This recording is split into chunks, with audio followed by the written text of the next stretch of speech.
Welcome to Arts in Action. I'm your TV show host, Whitney Savannah Harris, and I am so thrilled about this episode for today because we have a popular book called the Don't Get Me Started Toolkit, Strategies for a Culturally Challenged World by Patricia Kutza and Connie Payne.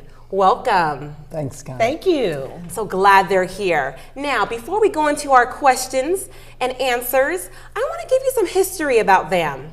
I met Patricia a few years ago in Vallejo on Mare Island. We were at this event called the Vallejo People's Garden, where they have all this food for the homeless, for the people of need, with vegetables and fruits for meals. And we started talking and we exchanged business cards, and she has so much talent for the community. She spreads so much awareness when it comes to culture and arts education. So she did a lot for me personally with my students that I have in the community, with showcases and presentations, with GVRD for Curtain Call Youth and Curtain Call Kids, by doing blogs and video footage. So thank you for all that. And not only that, I had the honors of meeting Connie through Patricia this month. Welcome again. Thank you so much. Thanks, Whitney. So please tell the viewers how you both met and how you were inspired to create a book together. Well, Patricia and I actually met over 40 years ago, and she actually is my aunt. This is Aunt Patricia. Even though we are only a few years apart, she is married to my father's youngest brother. So that is how we met. That's beautiful. Do you have anything to say about that? Oh, well, it's great, and I'm honored to know Connie. And you know, over the years, we would go to different family events. And probably like just about like any other family, there's family drama. And after the event, I'd call Connie and I'd say, well, what's up with that, Connie? Oh, wow. And my response would be, Patty, don't get me started. So that's how you came with the title. Yes. It's something that you would say over and over again. Lovely, lovely. Well, I must say, with your book, you talk about a lot of things that we all deal with on a day-to-day basis as well. So let's break it down for the viewers watching. First, let's start like this. Did you give yourself a deadline for this? What did you guys think of? A goal in mind of when you were going to finish this book, when you thought of starting this book?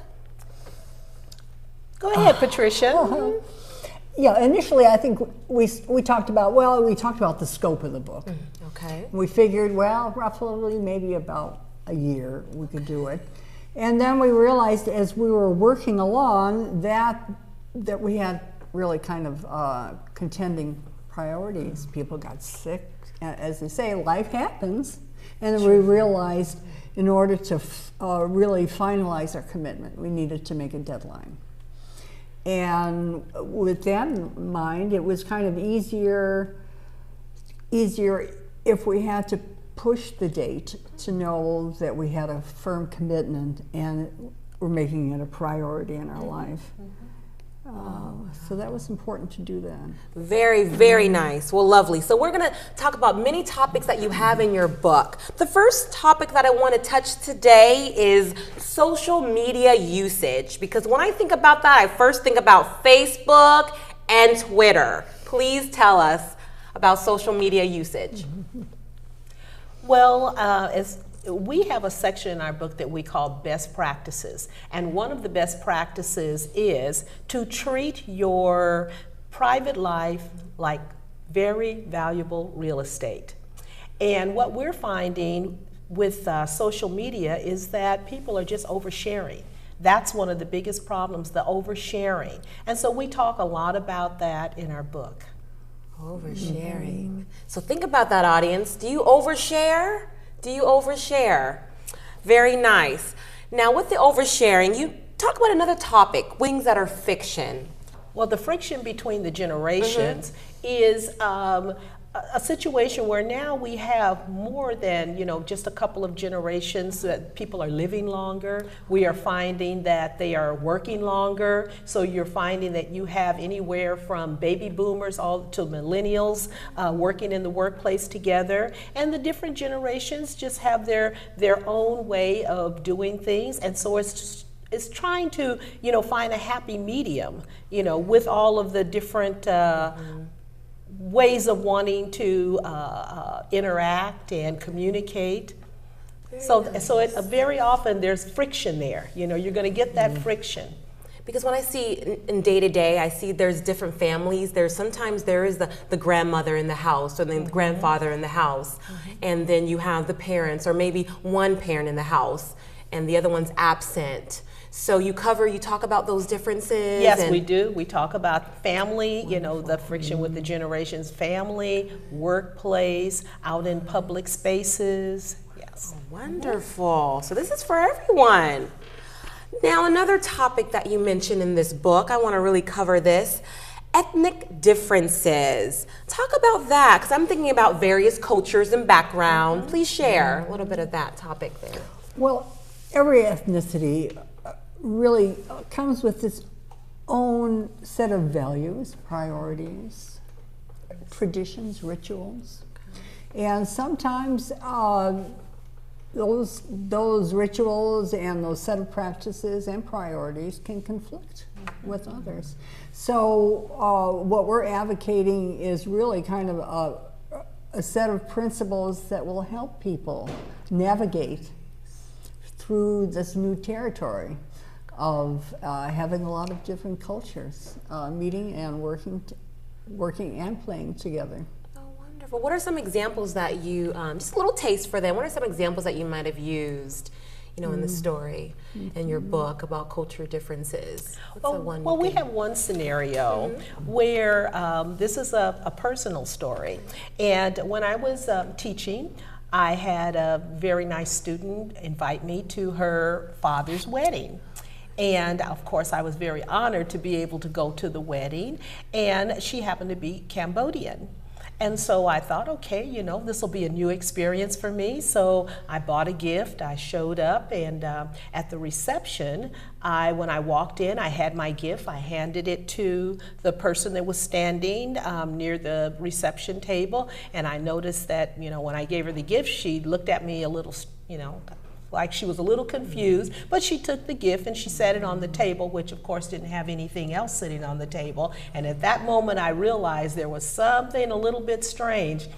I walked in, sat down at the table, and about halfway through a 6-course meal, they came around with a basket and they collected envelopes. And I found out at that time that everyone had brought an envelope with money in it as a gift. So they were not accustomed to getting any other types of gifts. And of course I felt like, oh my goodness, this was a major faux pas on my part, which taught me if I'm going to be attending an activity that I am not familiar of the culture, then I need to familiarize myself with that. It's incumbent upon me to do that. It was quite embarrassing. Oh, but from the heart. What you learned. I meant well. I really did. I meant well. But when that basket came around and I didn't have anything to put in it, I thought, ooh, won't do this again. Well, this makes me think of something personal. I had a wedding last year. But on the flip side of your experience, I'm thinking about my grandma-in-law. She's a cook. I have a lot of chefs in my family. My father's a chef as well, my husband. And she decided that she was going to make 2 dishes. And the dish was, she's known for her spaghetti. Ooh. And my best friend is vegetarian. So I said, Grandma-in-law, you know, I love your spaghetti. I know I love the meat and everything too. But you know what she said? I'll make 2 types. I'll make a vegetarian type and one with meat. And I said, wow, she's the best. And do you know what? During my wedding, everybody loved both. But the vegetarians, they love the spaghetti. So my best friend, she was a vegetarian, and other people that loved meat, they had the vegetarian one too. So I thought that was really nice when you can reassess and think about things you naturally do that are helpful for others. Right, absolutely. It's just being empathetic and thinking about how other people feel, you know, other people, what their customs are, what their, you know, in fact, we have a couple of scenarios that deal with that exact same topic, where one person is giving a party, and you have someone who's lactose intolerant, you have somebody that doesn't eat pork, you have somebody that, you know, it can get to be pretty hairy, yes. Oh, wow. Very nice. So the host or hostess who can be creative in their menu, flexible enough to consider and empathetic to consider the needs of their host, is typically going to be ahead of the game. So it's kind of a strategic approach to looking at different situations. I love that, ahead of the game. That's a great one. Okay, another topic that you touch in this book of yours, the Don't Get Me Started Toolkit, Strategies for a Culturally Challenged World. You mentioned gender identity. Talk about that. Yeah, well, sure. We're in a very, really kind of very seminal time for the gender identity movement. And one of the primary sources we have in the book is an interview with Dr. Patricia Saft, a very well-known gender identity psychologist in the Bay Area. And she explained that really what's happening now in the gender identity movement is really kind of like the shifting of bedrock underneath the earth. Because what we've experienced through time is really kind of a binary definition of what is to be male and what is to be female. And that when you question that, you are really kind of questioning the foundation of what we've lived with, and that's going to create friction, and it's going to create change, and it's going to ask people to be flexible and to be, again, empathetic. And we talk about situations in the book where are going to become more and more common, where people are not don't want to be addressed as he or she. It might be je or we. And a strategic person would be asking in situations, how do you want to be addressed?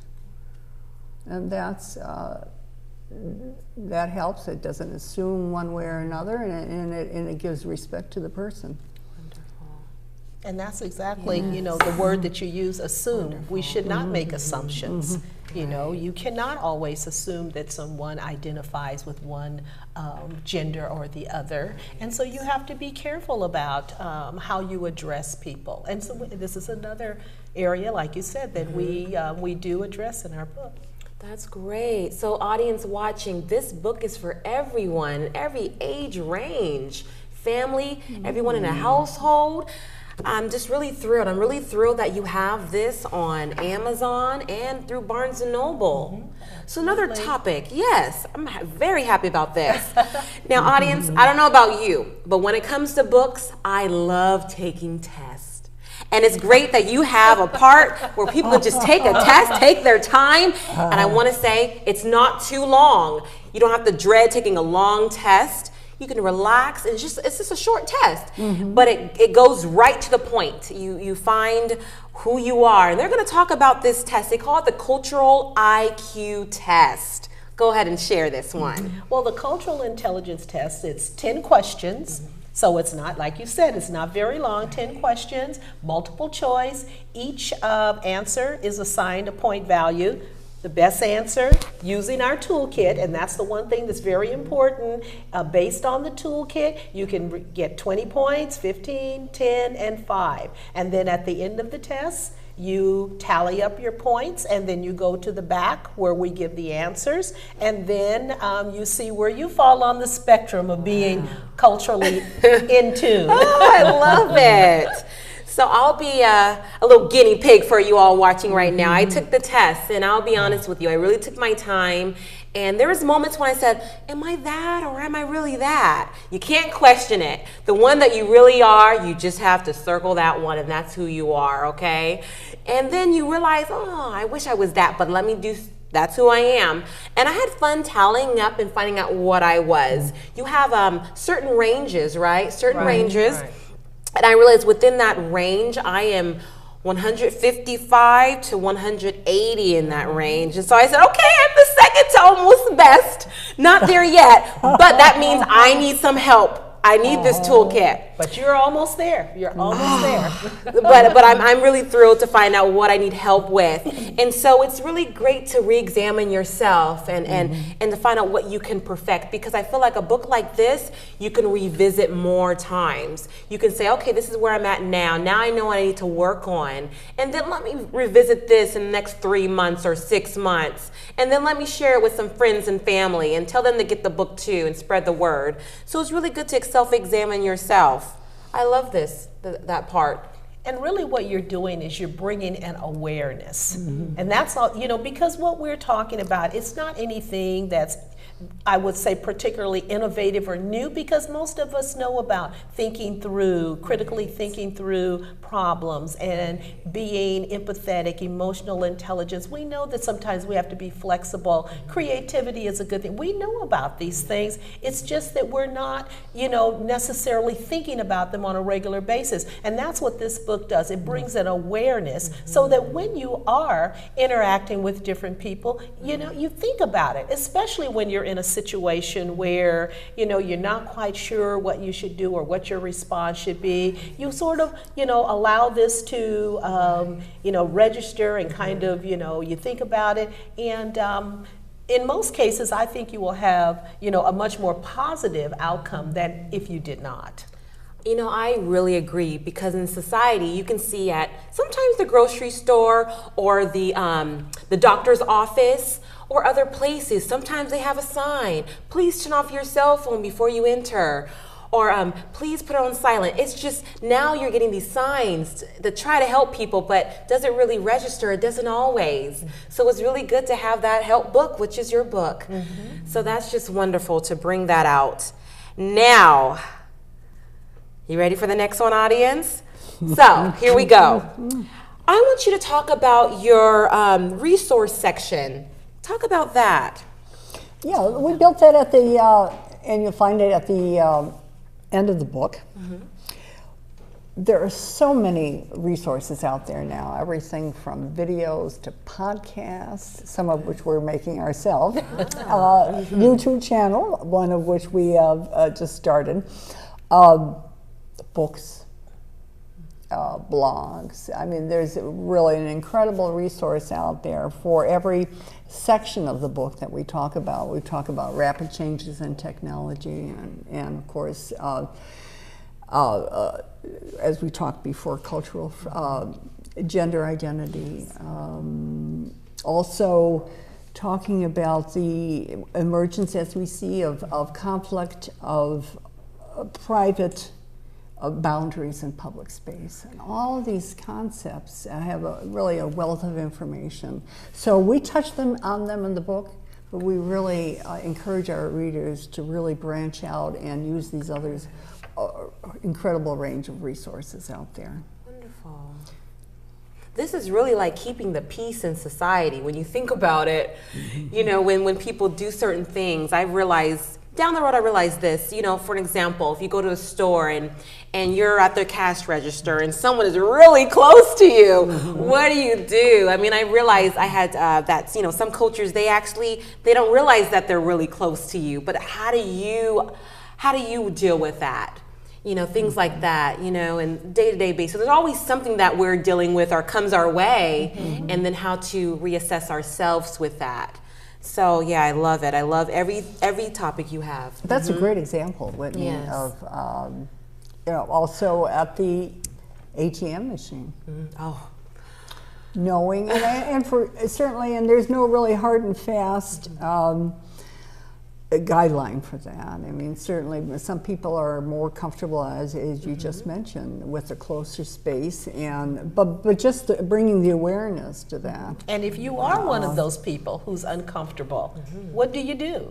What do you do about that discomfort? what do you do? What do you do? So it's in this book, this toolkit for you. Wow. I'm so happy about this. So tell the audience what they can see that you do after you leave here. Tell them about your workshops that you have and some of the past ones to present. I'll let you.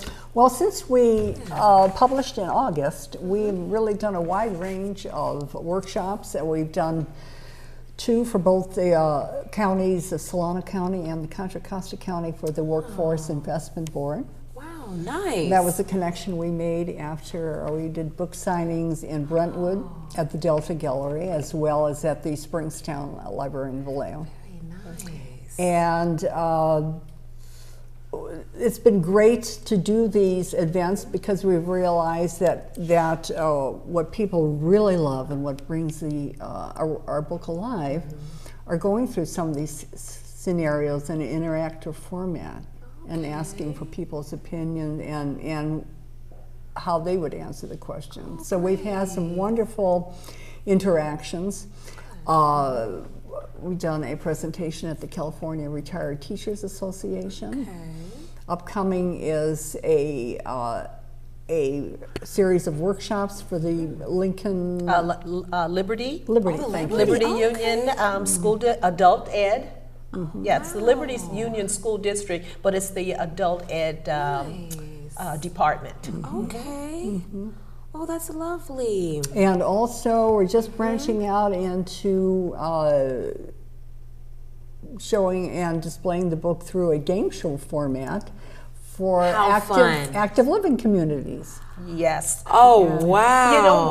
We really just realized, as we were doing the interactive part, and that was the part that everyone really got into when we were doing our presentations. And again, kind of kiddingly, we should make it into a game show. Well, why shouldn't we? And so we actually put the toolkit together as a game show, and we have been taking it to some of the active living communities where it's just really been a blast.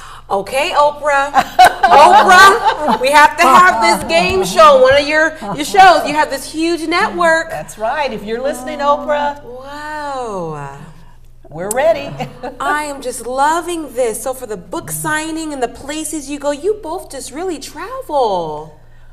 This is fantastic. So a lot of families come into this, right? The workshops. A lot of friends of friends, and they tune in and they're part of this. Now, do they do a little bit of the IQ with them, or just different scenarios, different situations, and how to find the best way to work through a situation? How do you we really haven't given them the test because we figure, you want to save a little something for the book. That's right. We really want them to get the book. Yes. It's called Strategies for Selling. That's right.